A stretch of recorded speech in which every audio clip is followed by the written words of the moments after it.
기도하겠습니다. 참 좋으신 거룩하신 하나님, 은혜를 감사합니다. 오늘 이렇게 귀하고 복된 성일을 허락해 주셔서 또 이렇게 첫 성교회로 모이게 하시고 또 예배 가운데 거하시는 성령님을 만나고 은혜 받을 수 있는 귀한 자리 허락하심을 감사합니다. 생명의 말씀을 전합니다. 하나님 입술이 둔한 자인 이렇게 또 말씀을 선포합니다. 하나님 함께하여 주시고 정말 이 시간을 귀하게 사용하여 주셔서 함께한 모든 자들이 함께 은혜 받을 수 있는 복된 자리 삼아 주시옵소서. 감사드리며 살아계신 예수 그리스도 받도록 간절히 기도합나이다. 아멘. 우리 주보 보면은 3년 전 6월 23일 날 철선교회 설립일로 나와 있습니다.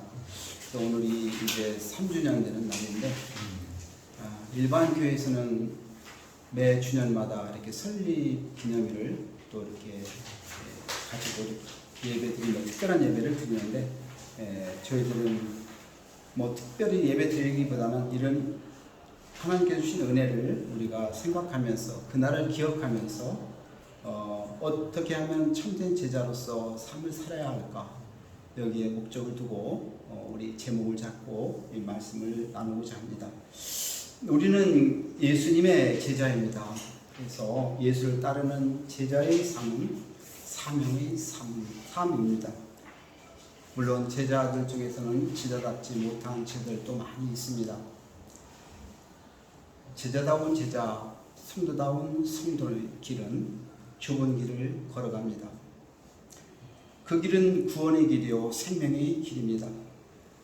넓은 길은 찾는 이가 많지만 멸망의 길이요 사망의 길입니다. 세상 사람들은 주일이 예배의 날이 아니라 일요일로 세상의 낙을 쫓아서 살아갑니다. 또한 예배는 드리지만 마음은 예배 가운데 있지 않은 세상적인 또 그리스도인도 있습니다. 어느 목사님이 우리 장로님을 만나서 한번 그 얘기하는 그 담화가 있는데 뭐냐면 장로님이 주일만 되면은 자기 세상적인 연락을 쫓아서 스포츠를 즐기고 이렇게 나가는 거예요. 그래서 그 장로님을 이제 보시고 당회실로 불러서 말씀을 드렸어요. 왜 장로님은 주일날 골프를 치러 가십니까? 그러니까 장로님께서 목사님께 하시는 말씀이 저는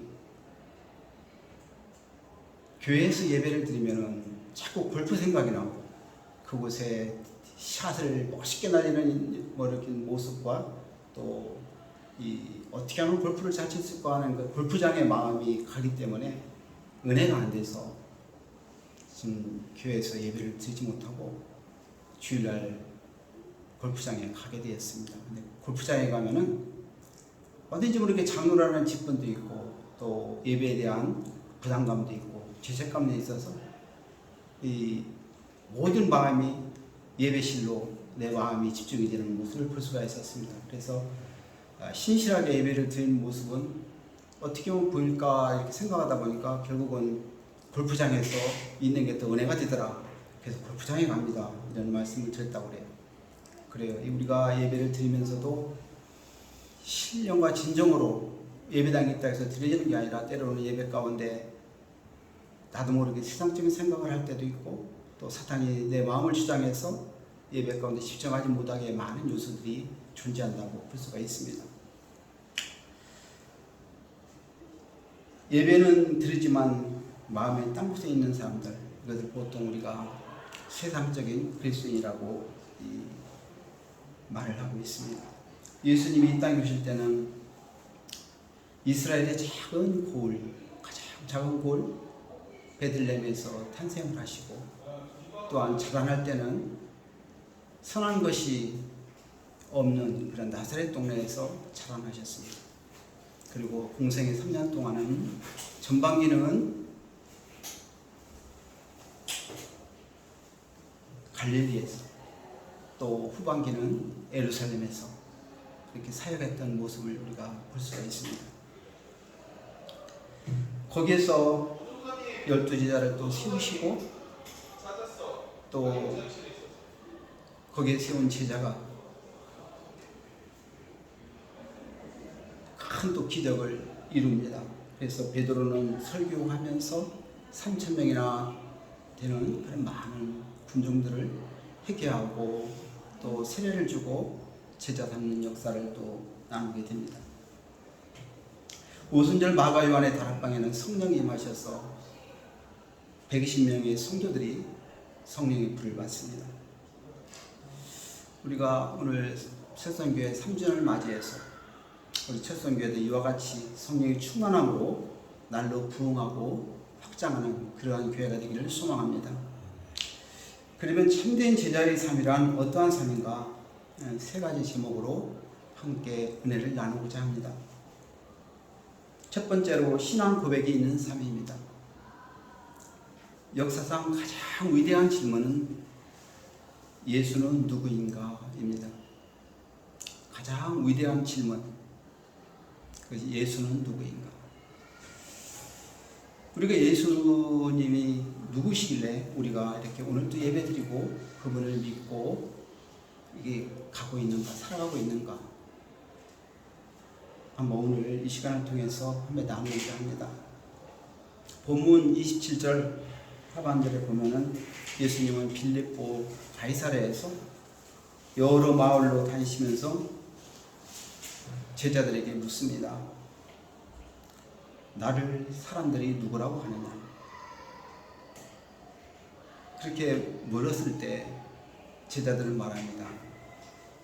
세례 요한 또는 엘리야 또는 또 다른 선지자 이렇게 대답을 합니다. 그때 예수님은 또 제자들에게 묻습니다. 너희는 나를 누구라고 하느냐? 그때 베드로가 대답을 합니다. 주는 그리스도이십니다. 주는 그리스도시요 살아계신 하나님의 아들이십니다. 이 예수님께서 물으셨던 그 가이사랴 빌립보 그 땅은 어떠한 땅인가 배경을 한번 잠시 나눠보고자 합니다. 그 땅은 예수님께서 변화산상에서 하나님을 만나고 모세와 엘리야와 접견했던 변화산상에 있던 헬본산 그 기슭에 있는 그 땅입니다. 바로 그 밑에 있는 산 기슭에 바로 오늘 나와 있는 가이사랴 빌립보인데 오늘날 지명은 텔단 또는 바니아스 이렇게도 부르기도 합니다. 근데 그 땅은 우상과 신상으로 가득 차 있던 아주 세상적으로 보면 가장 오염됐던 그런 땅입니다. 오늘날 세상이 부패되고 정말로 우리의 여러 가지 삶 속에서 많은 구역질 나는 냄새들이 많은 나는 요즘과 같이 그 당시에 그 땅이 그 헬몬산에서 흐르는 그 기류가 정말로 이 사람 살기 좋은 그런 환경이었지만 우상을 숭배했던 아주 가장 열악한 땅이었던 것을 우리가 알 수가 있습니다. 거기서 예수님은 제자들에게 묻는 것입니다. 사람들은 나를 누구라고 하며 제자들은 나를 누구라고 하느냐? 그렇게 물었을 때 예수님이 생각했던 답을 제자 베드로는 정확히 맞췄습니다. 그는 예수님을 갖다 어떠한 선생님이요 철학자요 어떠한 특출한 분으로 생각하는 것 이상으로 하나님의 아들이심을 고백하게 된 것입니다. 그래서 예수님은 베드로에게 말합니다. 내가 그 말을 하는 것은 네 혈육이 아니요 하늘에 계신 내 아버지께서 너에게 말한 것이다. 그러면서 예수님 말하십니다. 바요나 시몬아 내가 복이 있도다. 이를 내게 한 일은 혈육이 아니요 하늘에 계신 내 아버지이시니라. 마태복음 16장 17절에서 말씀해주고 있습니다. 그래서 오늘 복 있는 자는 누구입니까? 그래서 여기 보면은 나를 누구라 하느냐는 주님의 질문에 참된 신앙을 고백하는 성도이다. 이렇게 볼 수가 있는 것입니다. 마태복음 16장 18절에서 19절 말씀에 예수님은 베드로에게 약속의 말씀을 또 주셨습니다. 너는 베드로라 내가 이 반석 위에 내 교회를 세우리니 음부의 권세가 이기지 못하리라. 여기서 이 반석은 베드로의 신앙 고백을 의미하고 또 예수 그리스도의 터를 가리킨다고 할 수 있습니다. 그러므로 예수님은 주님의 터 위에 하나님의 교회를 세우시겠다고 말씀하신 것입니다. 교회의 주인은 주님이십니다. 세상의 조직이나 기업 또는 공동체가 아니라 하나님의 주님의 핏값으로 세우시고 예수 그리스도가 주인 되신 곳, 그곳이 바로 교회입니다. 철선교회도 3년 전에 주님의 섭리 가운데 주님의 핏값으로 세워주셨습니다. 예수님은 이 세상 한복판에서 우리 각자에게 질문하십니다. 너희 인생에서 나는 누구냐? 우상을 숭배하고 음란이 가득하고 하나님보다 자녀와 성공과 돈과 건강과 인간관계와 여가활동 등 세상 것들을 우선하는 네 상위 한복판에서 나의 존재는 무엇이냐? 나를 누구라 하느냐? 주님은 지금 우리 고백을 듣기를 원하고 계시는 것입니다. 그렇다면 우리는 나를 누구라 하느냐는 예수님의 질문에 바른 대답을 해야 합니다. 우리는 믿음으로 주는 그리스도시여 살아계신 하나님의 아들이십니다 라고 베드로와 같이 고백을 해야 하는 것입니다. 신앙은 항상 현재형입니다. 부활하신 예수님께서 베드로에게 요한의 아들 시몬아 내가 나를 사랑하느냐 이렇게 묻고 계십니다. 어제의 신앙 고백이 아니고 오늘 현재 네가 나를 사랑하느냐고 물으시고 계신 것입니다. 예수님은 3번이나 부인했던 베드로를 향해 3번 묻습니다. 추궁하는 것이 결코 아닙니다. 베드로는 답합니다. 주님, 내가 주님을 사랑하는 줄 주께서 아시나이다. 주님은 내 양을 먹이라, 내 양을 치라, 내 양을 먹이라고 3번 말씀을 해주시고 있습니다. 하나님이 인간에게 하신 가장 첫 번째 질문은 창세기 3장에 내가 어디 있느냐, 죄를 범하고 있는 아담의 상태를 보라고 메시지를 주십니다. 지금 너는 도대체 어디에 있느냐, 너는 누구냐 하고 계속해서 우리를 찾아와 질문하십니다. 하나님은 왜 우리를 찾아와 영적 현주소를 끊임없이 물으십니까? 그것은 다름이 아니라 죄에 대해 심판하기 위해서가 아니요, 저주하시기 위해서가 아니요, 죽음을 주시기 위해서도 아닙니다. 하나님이 우리를 찾아오시는 이유는 우리를 도와주시기 위해서입니다. 우리를 사랑하시기 때문입니다. 예수님은 오늘도 나에게 찾아와서 묻습니다. 네가 어디에 있느냐고. 우리가 죄를 깨닫기를 바라시고 죄를 이길 수 있다는 소망의 길을 제시하고자 끊임없이 찾아오시는 것입니다. 너희 영적 주소는 어디냐, 내 곁에 있느냐고 물으시고 계신 것입니다.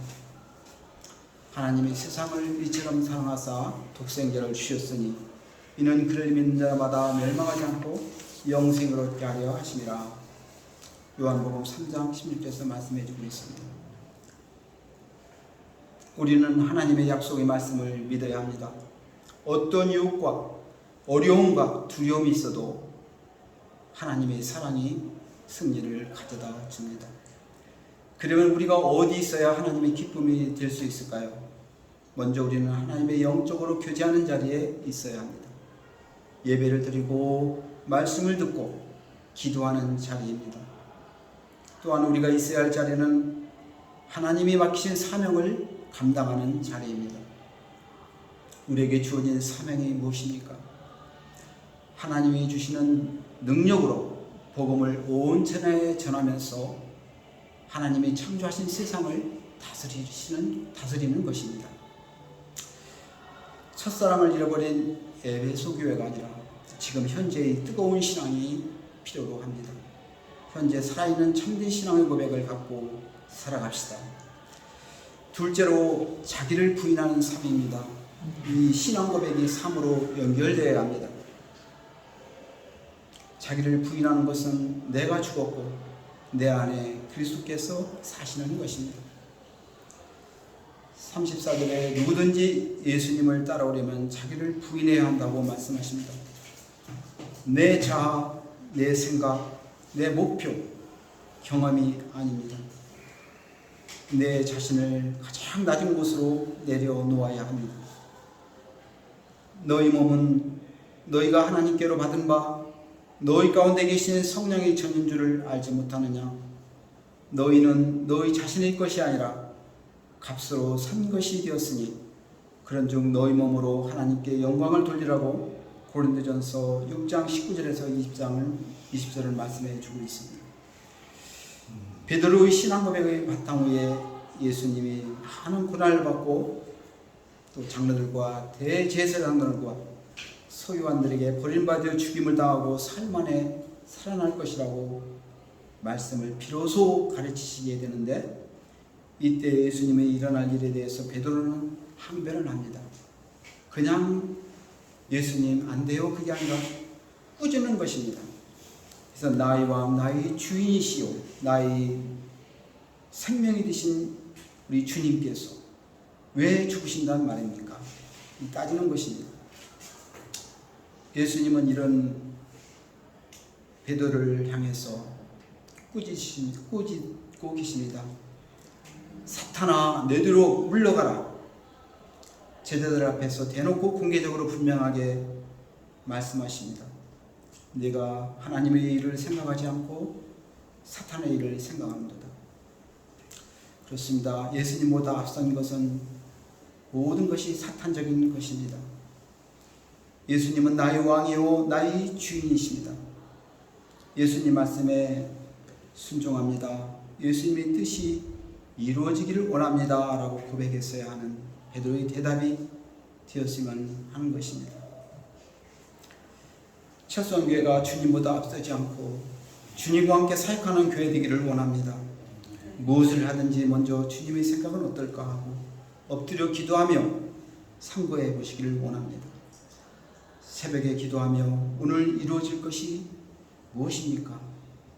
또 하루 종일 생활 속에 내가 잘 가고 있는지, 예수님의 말씀대로 살아가고 있는지 내 자신을 점검하며 살아갔으면 좋을 것 같습니다. 그리고 오늘 하루를 마감하면서 주님의 뜻대로 살아났는지 또 하루를 결산하는 시간이 되었으면 좋을 것 같습니다. 내 삶은 내 자신의 것이 아니라 주님의 것이기 때문입니다. 마지막 세 번째로 십자가를 지는 삶을 살아야 합니다.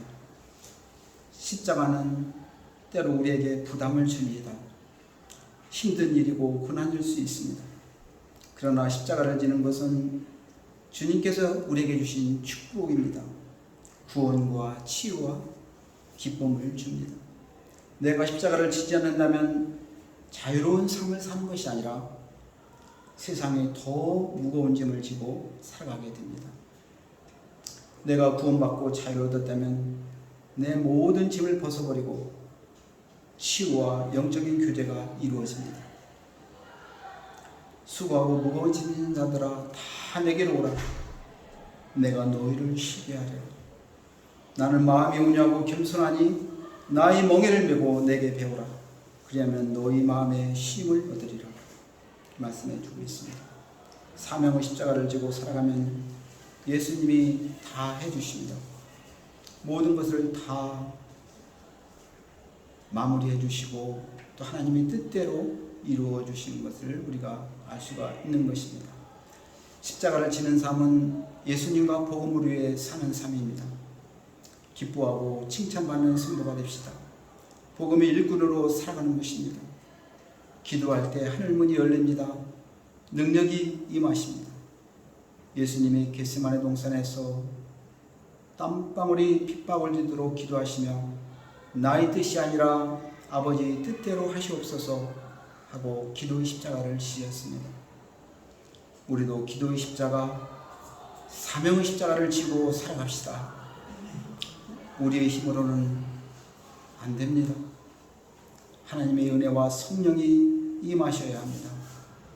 오직 성령이 너에게 임하시면 너희가 권능을 받고 예루살렘과 온 유대와 사마리아 땅끝까지 이르러 내 증인이 되리라. 사도행전 1장 8절의 말씀대로 살아가야 하는 것입니다. 예수의 참지자로 살기 위해서 성령의 은혜를 구합시다. 성령의 능력을 구합시다. 우리 모두 성령의 권능을 받아서 예수의 참지자로 살아가기를 원합니다. 기도하겠습니다. 하나님 아버지, 은혜를 감사합니다. 3년 전에 우리 철성교회를 설립하시고 지금까지 인도하신 하나님께 감사를 드립니다. 오늘 아버지 하나님, 예수님의 참 제자가 되면 어떻게 살아야 될 것인가 함께 말씀을 나눴습니다. 참된 제자의 삶은 신앙 고백이 있는 삶입니다. 참된 제자의 삶은 자기를 부인하는 삶입니다. 참된 제자의 삶은 십자가를 지는 삶을 살아야 합니다. 우리 모두가 이렇게 살아가게 하셔서 예수 그리스도를 따르는 참된 제자의 삶을 살아갈 수 있도록 인도하여 주시옵소서. 예수 그리스도 이름으로 간절히 기도하옵나이다. 아멘.